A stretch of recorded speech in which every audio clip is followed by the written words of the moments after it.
काय समजते स्वतःला? तुझी हिम्मत कशी झाली मला विचारण्याची? तो माझं एकदा ऐकून घेशील का तू? ती हे बघा मिस, मी तुमचा बॉस आहे आणि तुम्ही तुमच्या बॉसशी अरे तुरे मध्ये बोलायचं हे तुमच्या आईवडिलांनी शिकवलं आहे का? तो सॉरी सर, मी विसरून गेली होती की तुम्ही माझे बॉस आहात ते, कारण मी तुमच्याशी तुम्ही बॉस म्हणून नाही तर माझा असा एक जिवलग मित्र आणि माझी खूप जवळची व्यक्ती म्हणून तुमच्याशी बोलत होती. ती जवळची व्यक्ती बनण्यासाठी त्या व्यक्तीचं प्रेम असावं लागतं. तो म्हणजे तुमचं असं मत आहे की माझं तुमच्यावर प्रेम नाही असं? नाती हो नव्हतं तुझं माझ्यावर प्रेम आणि मला ह्या विषयावर बोलायचंच नाही. मुळात मला तुझा चेहराच बघायचा नाही आहे कधीच आयुष्यात. तो तिला वाईट साईट बोलून तिचा खूप अपमान करतो. ठीक आहे, मी नाही दाखवणार तुम्हाला मी माझा कधी चेहरा, अगदी जीव जरी गेला तरीही. ती हा जा जा, मला नाही फरक पडत काही तुझ्या असण्या नसण्याचा. हा अशा मुली उभ्या करेल प्रेम करण्यासाठी. भीक नाही लागली आहे मला कोणाच्या प्रेमाची. ती बाहेर पडते, रडत रडत जाते. तिला स्वतःचा राग येऊ लागला. ती स्वतःला खूप शिव्या देऊ लागली. ती जशी बाहेर पडून लिफ्टने खाली येते तसं दुसऱ्या लिफ्टमधून दोघे नवरा बायको बाहेर आले. ती दोघेजण थेट त्याच्या कॅबिनच्या बाहेर पोहोचले. आत यायचं का सर, आम्ही लोकांनी? सुवर्णा, अरे याया, तुम्ही कसे काय आलात इथे? तो आम्हा दोघांना तुला काहीतरी एक सांगायचं आहे. ते दोघे, अरे हा बोला ना, काय बोलायचं आहे तुम्हाला? तो मला तुझ्याशी बद्दलच बोलायचं आहे. सुवर्णा, सुवर्णा प्लीज यार, मला त्या बाईचा विषयच नको आहे. उलट मला तीच नकोय माझ्या आयुष्यात. खूप त्रास झाला आहे मला तिच्यामुळे. ज्या मुलीवर मी मनापासून प्रेम केलं तिने काय दिलं मला? फक्त विश्वासघात. का प्रेम मी केलं आहे म्हणजे विश्वासघात पण मलाच मिळणार हो की नाय? आणि तिने काय केलं आहे ग माझ्यासाठी? तिने माझ्यावर विश्वास न ठेवता स्वतःच्या वडिलांवर विश्वास ठेवला. म्हणजे माझं प्रेम खोटं आणि तिचं प्रेम खरं हो ना? तो असं काही नाही आहे रे. तुझा खूप मोठा गैरसमज झाला आहे आणि तुला काही माहित नाही का तिच्या बाबतीत नक्की काय घडलं आहे ते? सुवर्णा, मला काही ऐकून पण घ्यायचं नाही आहे आणि जाणून पण घ्यायचं नाही आहे, कारण तिने माझ्यासोबत केलेलं ते मी अजून विसरलेलो नाही आहे. तो हे बघ, ह्या वेळेस तू चुकतोयस. तू आधी पहिलं सुवर्णाचं ऐकून तर घे. का तिला काय म्हणायचं आहे ते? राहुल भावा, तुला ही माहिती आहे का मी कुठल्या स्टेजमधून गेलो होतो? त्यावेळेस तू होतास तेव्हा ती कुठे होती? आपल्या नव्यासोबत सुखाचा संसार करण्यात व्यस्त होती. तेव्हा हिला माझी आठवण नाही आली का रे? सांग ना. चलते पण जाऊ देत. ज्या वेळेस मी नशा करायला लागलो तेव्हा ही माझ्याकडे येऊन किंवा मला फोन करून बोलली असेल की तू नको नशा करूस, त्याने तुला त्रास होईल आणि तुझा त्रास हा मला पाहवता येणार नाही. प्लीज. नाही ना, तेव्हा पण तिला मी नको होतो आणि आता ही नकोच आहे. पण काय, आपल्या मनात प्रेम होतं ना भावा, म्हणून ते बाहेर काढून बघायचं का? ह्याच्या मनात अजून मीच आहे का की दुसरी मुलगी आहे? सगळे छक्के पंजे पण कळतात भावा तुझ्या भावाला. तो हे बघ, मला तुझ्या सगळ्या गोष्टी पटत आहेत. मी असं तर नाही म्हणत आहे की तू झालेलं विसर, पण तिला तर एक संधी देऊन बघ. कदाचित तिला तुझं प्रेम कळालं असेल आणि ती तुझ्या प्रेमाला स्वीकारेल. सुवर्णा, सुवर्णा, मी तुझा आदर करतो. तू दुसऱ्या कोणत्या पण मुलीला मला दाखव, मी तिला हजारो चान्स देईल, पण हिला अजिबात नाही. अगं, जिच्यासोबत मी लग्नाची स्वप्ने पाहिली तीच मुलगी मला म्हणते की मी तुला ओळखत नाही आणि माझा तुझा काही संबंधच नाही. परत जर माझ्या मागे लागलास किंवा माझा पाठलाग करण्याचा प्रयत्न केलास तर पोलिसांकडे तुझी तक्रार नोंदवेल की ह्याने माझ्यावर बळजबरी करण्याचा प्रयत्न केला. माझी अब्रू लुटण्याच्या विचारात होता हा. तेव्हा मी काय करायला हवं होतं एवढंच तू फक्त मला सांगतो. ठीक आहे, चुका माणसांकडूनच होतात. चूक झाली तिची म्हणून तू तिला एवढी मोठी शिक्षा देतोयस? अरे, ती कुठल्या परिस्थितीतून गेली हे तिने फक्त मलाच सांगितलं आहे. तिला तिची चूक कळाली, तिला तुझं प्रेम कळालं म्हणून ती मागचं सगळं विसरून तुझ्याकडे आली होती की भलेही तिला हा समाज नको स्वीकारू देत, पण तू तिला स्वीकारावं ह्यासाठी सकाळी खाता पिता तुझ्याकडे तिच्या मनातलं सांगायला आता कुठे आहे ती सुवर्णा. म्हणजे ती तिचं प्रेम माझ्याकडे व्यक्त करायला आली होती आणि मी तो काय केलंस तू सुवर्णा. Oh shit. तिचं काही ऐकता मी तिला वाईट साईट बोललो. ती रागात निघून गेली. जाताना एवढं बोलली की जीव जरी गेला तरी माझा चेहरा तुम्हाला दिसणार नाही तो. अरे तू हे काय केलंस राहुल. जर तिला काही वाईट झालं ना तर मी ह्याला कधीच माफ करणार नाही. तिने आयुष्यात जे भोगलं हे ह्याला नाही माहीत. ती जीव द्यायचा तिने एकदा प्रयत्न केला होता, एकदा तिला वाचवलं आहे मी, पण आता ती कुठे गेली आहे हे कोणालाच माहीत नाही. सुवर्णा रडत रडत खाली बसते. सुवर्णाच्या अशा बोलण्यावरून तर तो आणखीनच घाबरू लागतो. त्याला सुचत नव्हतं काहीच. सुवर्णा मी तुझा खरा गुन्हेगार आहे तो. अरे तसं नाही आहे रे. तिच्या नशिबात देवाने काय वाढून ठेवलं होतं हे तिला पण माहिती नाही. तिच्यासोबत काय घडलंय हे तुला नाही माहिती, ते फक्त मलाच माहिती आहे. सुवर्णा काय घडलंय तिच्या बाबतीत असंगतो काय. सुवर्णा तू मला हे आधी का नाही सांगितलंस. आता मी तिला कुठे शोधतो. हे बघ मला एवढं तर काही माहित नाही, पण जेव्हा मला ती भेटली होती ते एक गणपती बाप्पांचं मंदिर होतं. तिकडे जा, तिची माफी माग. सुवर्णा ठीक आहे, आता मी तिला घेऊनच येतो. तो बाहेर पडतो. आपल्या गाडीजवळ पोहोचतो आणि त्याला त्याचं 4-5 वर्षांपूर्वीचं आठवू लागलं. तो गाडीत बसून तिला शोधायला निघाला. प्रत्येक क्षणाला त्याला तिची खूप आठवण येत होती. त्याच्या मनात विचारचक्र चालू झालं. तो गणपती बापांच्या मंदिराजवळ पोहोचला. त्याला तिकडे एक हारवाला दिसला. तो त्याच्याजवळ जाऊन तिच्याबद्दल चौकशी करू लागला. ओ दादा, तुम्ही ह्या मुलीला कुठे पाहिलात का. तो भैया आप क्या बोले, कुछ समझ में ही नहीं आया. हारवाला अरे मैं कह रहा हूँ कि इस लड़की को देखा क्या अभी थोड़ी देर पहले. तो नहीं भैया जी, हम तो नहीं देखे.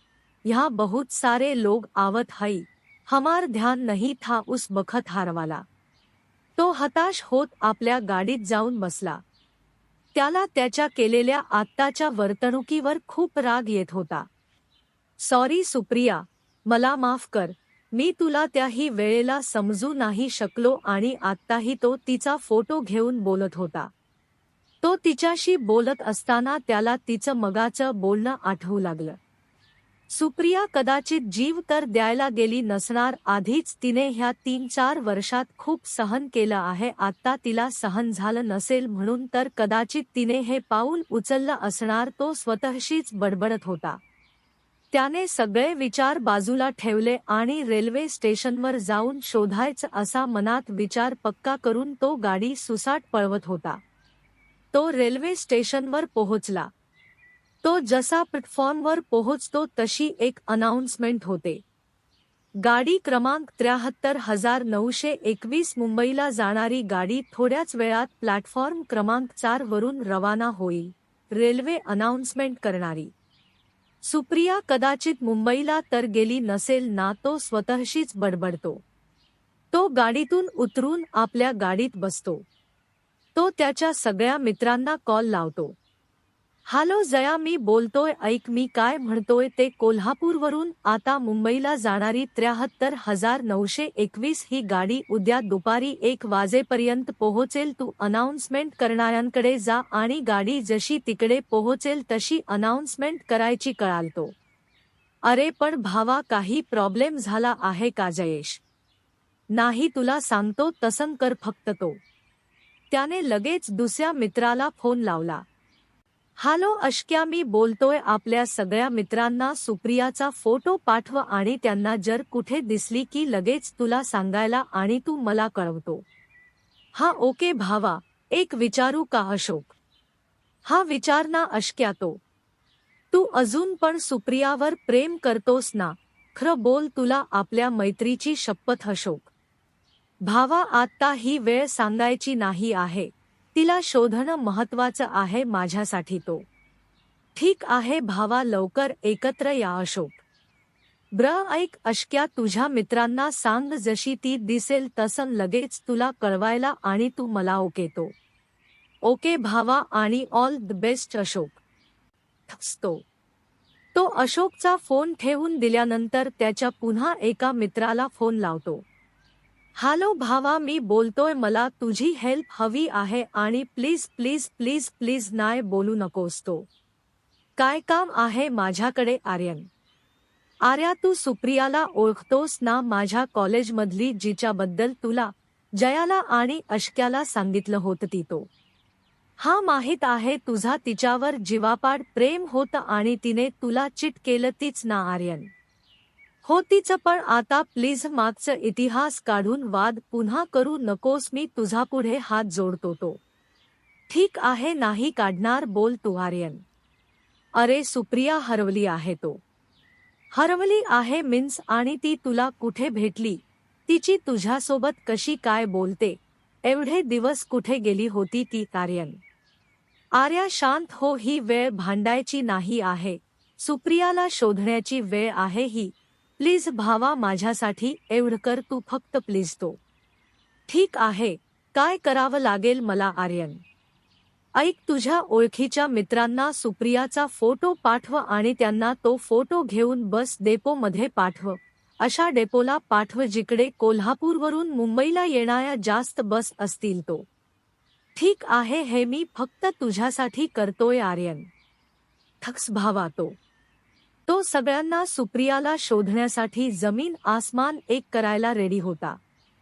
त्याने एकदा त्याच्या प्रेमाला गमावलं होतं, आता त्याला कसंही करून सुप्रियाला आपलं बनवायचं होतं. तो गाडीत बसून पुन्हा त्या मंदिराच्या दिशेने जात असताना त्याला एक अननोन नंबरवरून कॉल आला, तसा तो त्या दिशेने आपल्या गाडीला वळवून निघाला. तो म्हणजे कोण, हा सर्वांना प्रश्न पडला असेल ना, तर जाऊया आपण त्याच्या भूतकाळात. काही वर्षांपूर्वी. अश्क्या, तू कुठे बघणार आहेस रे कॉलेज जयेश. अरे हेच की आपलं परेलचं बी कॉलेज. भवांनो, आपला फादर पण ऐकत नाही ना यार अशोक. आणि आर्या, तू कुठे घेणार आहेस रे ॲडमिशन अशोक. भाई, आपलं ठरलं आहे, ठाण्याचं बेडेकर कॉलेज आहे बघ, तिकडेच करूया म्हणतोय ॲडमिशन आर्यन. हे भावा, ते हेच कॉलेज आहे ना जिथे दगडू प्राजूला बोलला होता की हम गरीब हुए तो क्या हुआ, दिल से तो हम अमीर है, चल हवा आने दे जयेश. हो, तोच कॉलेज. मी असं ऐकलं आहे की ते कॉलेज खूप सॉलिड आहे म्हणून अशोक. हो रे, मी पण ऐकलं आहे रे. आपलं काय बाबा, आपला फादर ऐकतच नाही आहे. मी त्याला बोललो का आता 13वीला विदाऊट युनिफॉर्मवाला कॉलेज द्या म्हणून, तर काय 14ला भावा आपल्यावर आपला फादर जयेश. अरे अच्युत, तू का एवढा शांत आहेस, बोल काहीतरी आर्यन. भावा, अप्पा बोलतायत की कोल्हापुरात माझी बदली होणार आहे, तर तिकडे घे ॲडमिशन म्हणून अच्युत. मग घे ना भावा, अप्पा बोलतायत ना तुला त्यांच्यासाठी तरी घे, त्यांनाही वाटेल आर्यन. तिकडे तू पाहिला आहेस का कोणतं कॉलेज अशोक.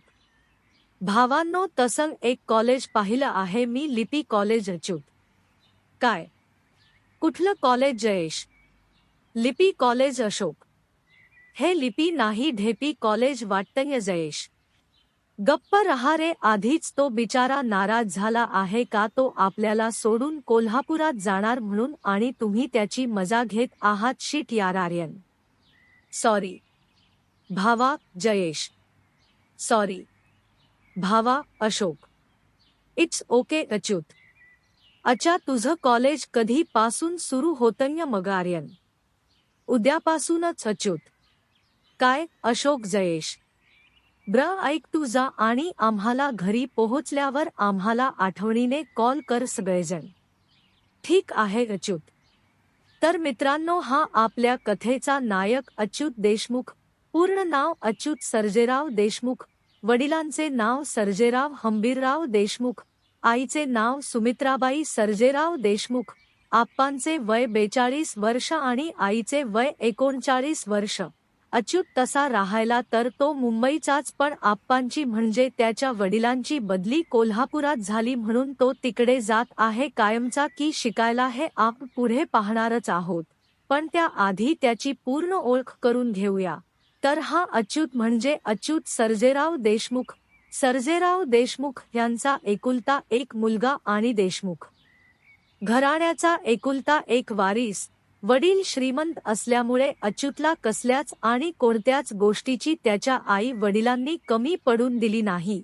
घरात एकुलता एक म्हणजे भावंडांमध्ये मध्ये अच्युतला एक बहीण होती, ती पण चुलत म्हणजे अच्युतच्या एकुलत्या एक काकाची एकुलती एक मुलगी. तिला पण भाऊ नसल्यामुळे ती अच्युतलाच आपला भाऊ मानायची. दोन्ही कुटुंब हे जॉईंट फॅमिली सारखे राहत होते.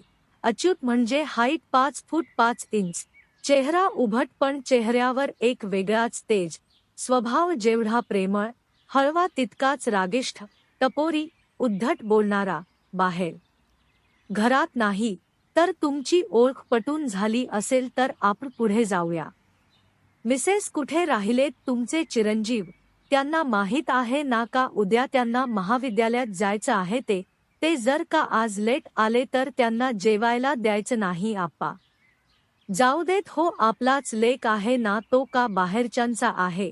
आपणच जर त्याला समजून नाही घेतलं तर त्याने कोणाकडे आपलं मन हलकं करायचं ते? सुमित्राबाई. नाही मिसेस, तुम्ही त्यांना लाडावून ठेवलं आहे बघा. एक दिवस अशी वेळ येईल की तुमचा मुलगा वाईट मार्गाला लागेल, त्या वेळेस आम्ही त्यांच्यासाठी कायमचे मेलेले असू. माझे हे विधान कुठल्या तरी तुमच्या एका दैनंदिन रोजनिशीमध्ये कायम लक्षात राहील अशा ठिकाणी लिहून ठेवा आप्पा. त्या दोघांचं बोलणं चालू असताना अच्युत आपल्या बाईकवरून उतरून लपतछपत त्याच्या खोलीत जातच असतो की तेवढ्यात आप्पा त्याला मधीच थांबवतात. चिरंजीव, अख्खा दिवस तुम्ही कुठे हिंडत होतात? तुम्हाला माहिती आहे ना उद्या तुमच्या कॉलेजचा पहिला दिवस आहे ते. जाधव साहेबांनी माझ्या शब्दाला मान देऊन तुमचं ॲडमिशन त्यांच्या महाविद्यालयात केलं. मला उद्या जर त्यांचा एकतरी कॉल आला का तुमचे चिरंजीव अजूनही महाविद्यालयात पोहोचलेले नाहीत म्हणून, तर तुमची काही खैर नाही आप्पा. आप्पा त्याला बोलून त्यांच्या खोलीत निघून गेले. अच्युत आपले हात पाय धुण्यासाठी बाथरूममध्ये गेला तर तिकडे किचनमध्ये त्याची आई त्याच्याच येण्याची वाट पाहत होती. आई, काय ग, काय झालं? कोणाची वाट पाहतेस अच्युत? अरे बाळा, तुझीच वाट पाहत होती मी. तुला लवकर घरी येता येत नाही का? तुला ह्यांचा स्वभाव माहीत आहे ना कसा आहे तो ते? सुमित्राबाई. आई आई आई तू आधी पहिली शांत हो आणि तू नको जास्त विचार करूस का आप्पा? मला काय बोलतायत ते? ओके, आता मला एक सांग, तू जेवलीस अच्युत? कशी जेवू तूच सांग ना. जोपर्यंत तुला पाहत नाही तोपर्यंत मन माझं मला स्वस्थ बसून देत नव्हतं. सुमित्राबाई. ऐक, मी जेवून आलोय मुंबईवरून येताना, तूही जेवून घे अच्युत. अच्युत आपल्या आईला चपातीचा तुकडा आणि भाजी घेऊन तो भरवू लागला. आपल्या आईला भरवून तो झोपायला आपल्या खोलीत निघून गेला. इकडे त्याची आई त्यांच्या खोलीत आली. आप्पा तिचीच वाट बघत होते. मिसेस, काय झालं तुम्हाला? आप्पा. काही नाही. पदराने डोळे पुसत. तुम्ही अच्युतवर सारखे असे भडकून का बोलता? सुमित्राबाई. मिसेस, चिरंजीवावर भडकलो नाही तर वाईट मार्गाला निघून जातील. आधीच एक तर आपण त्यांना जे मागतात ते त्यांना आणून देतो. ह्याने काय झालं, ते जे हट्ट करतील आणि आपण ते आणून दिलं, मला त्यांना हे दाखवून द्यायचं आहे की काही गोष्टी हट्ट करून नव्हे तर कमावून घ्यायच्या असतात. मला त्यांना त्यांच्या पायावर उभे राहिलेलं पाहायचं आहे आप्पा. तुम्हाला पाहण्यासाठी म्हणून तुम्ही असं करणार का? त्याला समजावून नाही सांगता येत का? सुमित्राबाई.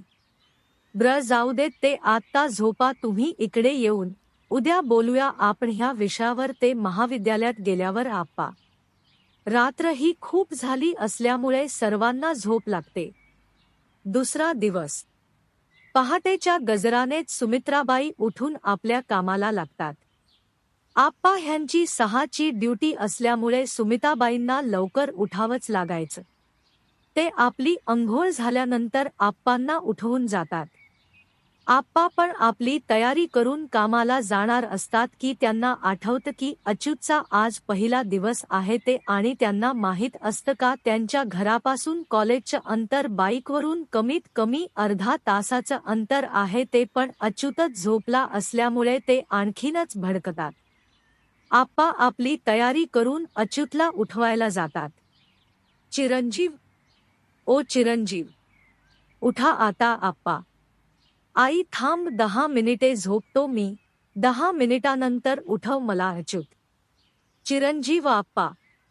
आप्पा थोडे जास्तच ओरडतात. त्यांच्या आजूबाजूला कोणी राहणारे नसल्यामुळे त्यांना कोणी विचारायला येऊच शकत नव्हतं का तुम्ही एवढ्या जोरात का ओरडले म्हणून. ओ चिरंजीव, तुम्ही आता कोल्हापुरात आहात, मुंबईत नाही तर कसं. एका मर्दावानी उठा आणि आपल्या तयारीला लागून महाविद्यालयात जा आप्पा. आप्पा अच्युतला ठसकावून सांगून गेले. अच्युत आप्पा गेल्यानंतर पुन्हा अंथरून डोक्यावर घेऊन झोपी गेला. अच्युतच 7चं कॉलेज असल्यामुळे त्याला इकडून कसंही करून 6:30 वाजता निघावं लागत होतं. पण साहेबराव परत झोपी गेले. सुमित्राबाई कामात गुंतून गेल्यामुळे त्यांना वेळेचं भानच राहिलं नाही. घड्याळात 6:30 वाजले होते. सुमित्राबाई असंच काहीतरी काम करत असताना त्यांची नजर घड्याळाकडे गेली आणि आणखीन त्या घाबरू लागल्या. कारण घड्याळात 6:45 झाले होते. त्या लगेच अच्युतकडे आल्या. हे बाळा उठ, 6:45 झाले आहेत. तुला कॉलेजला नाही जायचं आहे का सुमित्राबाई? अच्युत बाकी काही ऐकत नाही, पण 6:45 हा शब्द ऐकतो आणि घाबरतच उठतो. तो उठून आपल्या तयारीला जातो. अंघोळ करून आल्यानंतर तो थोडाफार नाश्ता करून आपल्या बाईकवर बसून आपल्या कॉलेजला जायला निघतो. अच्युत आपल्या बाईकवर बसून मुख्य रस्त्यावर पोहोचतो. उशीर झालेला असल्यामुळे तो मागे पुढे कोण आहेत हे सुद्धा पाहत नाही. तो आपली बाईक फास्ट घेऊन जात असतो की त्याला खड्ड्यातला चिखल दिसत नाही. बस स्टॉपवर वाट बघत असलेल्या तिच्यावर नकळत तो चिखल उडतो. ती अच्युतला पुढे गेल्यावर शिव्या देऊ लागली. आणि हे अच्युत ऐकतो. अच्युत गाडी वळवून तिच्यासमोर येतो. एक्सक्यूज मी, तुम्ही आता काय बोललात मला अच्युत? जे तू ऐकलंस ना तेच मी बोलली. डोळे खरंच फुटले आहेत तुझे. ती हॅलो मॅडम, तुमची चुकी होती. तुम्ही जर तिकडे थांबला नसतात तर तुमच्यावर चिखल उडाला नसता अच्युत. वाह रे चोर, तो चोर वर शिरजोरती. ओ मॅडम, मी तुमच्याशी आदराने बोलतोय तर तुम्ही माझ्याशीच उद्धटपणे बोलत आहात. जर खरंच माझ्याकडून झालं असेल तर I am extremely sorry Achyut. तुझं सॉरी तुझ्याकडेच ठेव. आणि तसंही सुप्रिया राणेला कोणी सॉरी बोललेलं आवडत नाही. ती madam sorry Achyut. Sorry my foot, you bastard, go to healthy. ठीक आहे, तुझा हा माज असा उतरवतो की नाही ते बघ अच्युत. अच्युत आपल्या बाईकवरचा पाय जमिनीवर ठेवतो आणि जिथे चिखल होता तिकडे जोरात पाय आपटतो. तो जसा पाय आपटतो तो चिखल सुप्रियाच्या कपड्यावर आणि चेहऱ्यावर उडतो. लुक मिस ॲटिट्यूड, मी तुझ्याशी आदराने बोलत होतो, तू भडकवलं मला, आता भोग अच्युत. अच्युत तिचा वार तिच्यावरच पलटून जातो. सुप्रिया अच्युत तिच्यावर चिखल उडवतो म्हणून ती आणखीन वैतागते. शिट यार, ही बस कधी येईल? पवार मॅडमना बोलली होती मी की लवकर येईल, पण हा मधीच खडूस येऊन चिखल उडवून गेला. सुप्रिया. तर मित्रांनो, ही आहे आपल्या कथेची नायिका सुप्रिया विलास राणे. वडिलांचे नाव विलास उद्यराव राणे, आईचे नाव कविता विलास राणे. हाईट 5 फूट, चेहऱ्याचा रंग गहूवर्ण, स्वभाव अगदी डंबीस, भांडखोर, दयाळू. सुप्रियाचे वडील एक नंबरचे बेवडे. दारूसाठी स्वतःच्या बायकोला आणि पोटच्या पोरीला गहाण तरी ठेवतील नाहीतर विकतील तरी. तर मित्रांनो, ही झाली सुप्रियाची ओळख. जाऊया पुढे. सुप्रिया कशी बशी आपल्या कॉलेजमध्ये पोहोचते. सुप्रिया क्लासरूमच्या बाहेर येऊन थांबते. May I come in sir Supriya. Supriya जशी आत येते तशी क्लासरूममधली सगळी मुलं तिच्यावर हसत होती. धन्यवाद. तर मित्रांनो, काय वाटतं तुम्हाला, वर्गातली सगळी मुले सुप्रियावर का हसली? सुप्रिया आणि अच्युत ह्यांची भेट होईल का? जर दोघांचं कॉलेज एकच असेल तर सुप्रिया आणि अच्युतचं भांडण होईल की नाही, जाणूया पुढच्या भागात. तर मित्रांनो, कसा वाटला आजचा भाग मला अवश्य कळवा. भाग आवडल्यास आपली प्रतिक्रिया द्यायला विसरू नका. कथेबद्दल जाणून घेण्यासाठी मला अनुसरण करा. भेटूया लवकरच मित्रांनो पुढील भागात.